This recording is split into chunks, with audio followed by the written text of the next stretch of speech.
Fala pessoal, tudo bem? Meu nome é Jonathan e hoje iremos falar sobre injúria renal aguda. A injúria renal aguda, ou seja, essas lesões que vão estar cometendo o sistema renal, fazendo com que o paciente ele venha te demonstrar sinais clínicos que muitas das vezes são perceptíveis, e esses sinais clínicos que ele vai demonstrar para vocês são primordial para que você tenha um raciocínio clínico do que está acontecendo com esse paciente. A injúria renal aguda, a IRA, ela é caracterizada em três tipos de lesões renais. Quais são? Lesão pré-renal, lesão renal e lesão pós-renal. A lesão pré-renal ela está associada a doenças como, por exemplo, uma hipovolemia, né, ou também essa questão de insuficiência cardíaca, mas também a hipovolemia ela está associada à lesão pré-renal.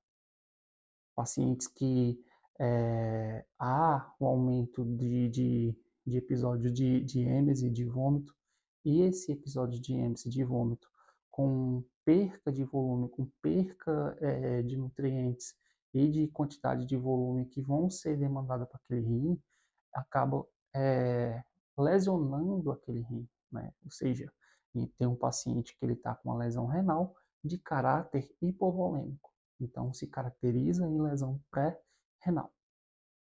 Essas lesões renais, pré-renais ou pós-renal, que a gente vai falar daqui a pouco, elas é caracterizada pela diminuição da taxa de filtração glomerular. E por ela ter essa diminuição da taxa de filtração glomerular, acaba concentrando muitos substratos naquele rim, sobrecarregando o sistema renal. Como que a gente vai reconhecer quando um paciente ele está com uma possível lesão renal? A gente vai falar isso daqui mais na frente. Pacientes que têm lesão pré-renal não só vai estar associado à hipovolemia, não só vai estar associado a ICC, mas também vai estar associado a TVP. Então, pacientes que possuem um quadro clínico de TVP, ou seja, esse aumento da coagulabilidade, vai resultar em uma má perfusão tecidual. E essa má perfusão tecidual acaba resultando em uma lesão pré-renal nesse paciente.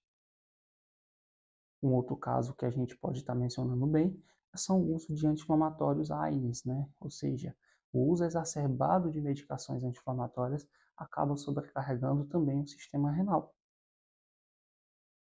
Na lesão renal em si, esse paciente já é considerado um paciente dialítico e ele tem uma doença de caráter renal, como por exemplo, lesão tubular intersticial, né? Ou seja, toda a região intersticial dentro da parte intrarrenal, né? Lá realmente nos cálices, né? Onde tem cápsula de Bowman, onde há realmente um déficit em todo aquele tubo responsável por fazer a filtração renal, vai haver um déficit e esse paciente acaba sendo submetido a hemodiálise. Uma outra doença que pode estar sendo associada à lesão renal são doenças vasculares, e essas lesões vasculares, principalmente no sistema renal, ocasiona em uma diminuição de filtração glomerular a ponto de fazer com que esse paciente fique dependente de hemodiálise.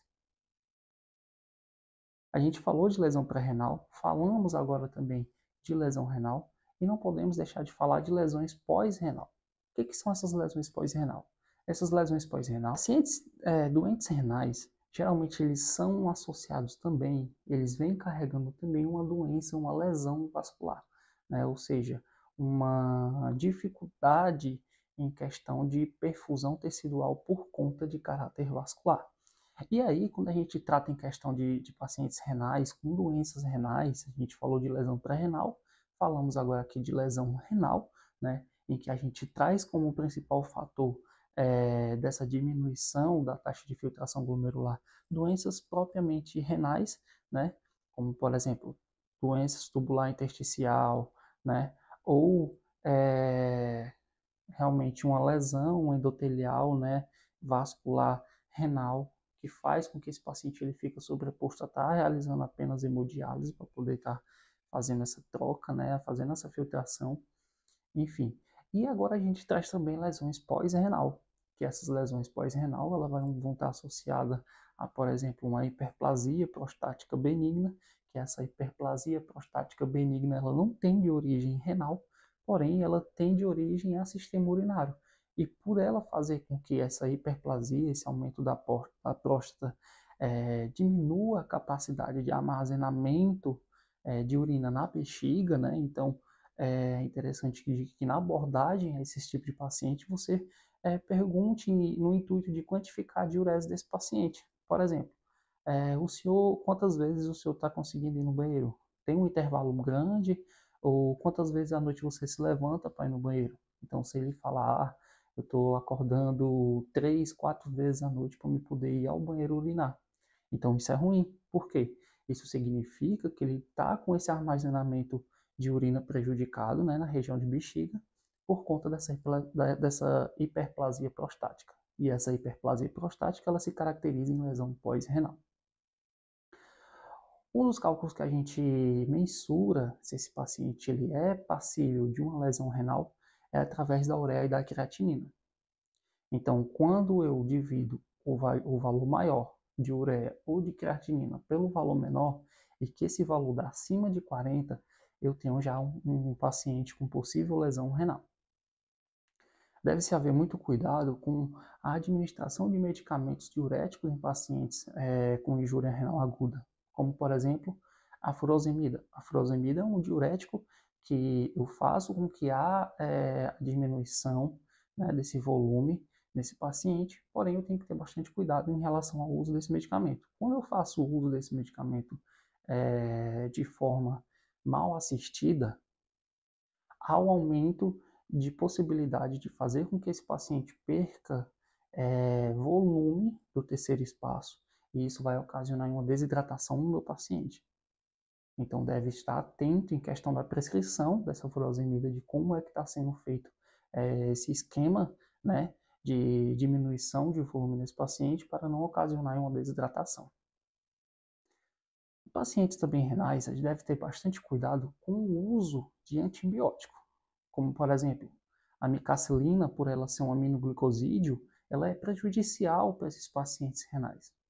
Então, deve estar atento ao uso dessas medicações, desses antibióticos, para esses pacientes com lesão renal. Tranquilo? Espero que tenha gostado do conteúdo. Curte, compartilhe, comente se você achou interessante. Se você acha que também devo melhorar algum quesito, deixe aí também seu comentário, que isso é muito importante. Valeu? Abraço!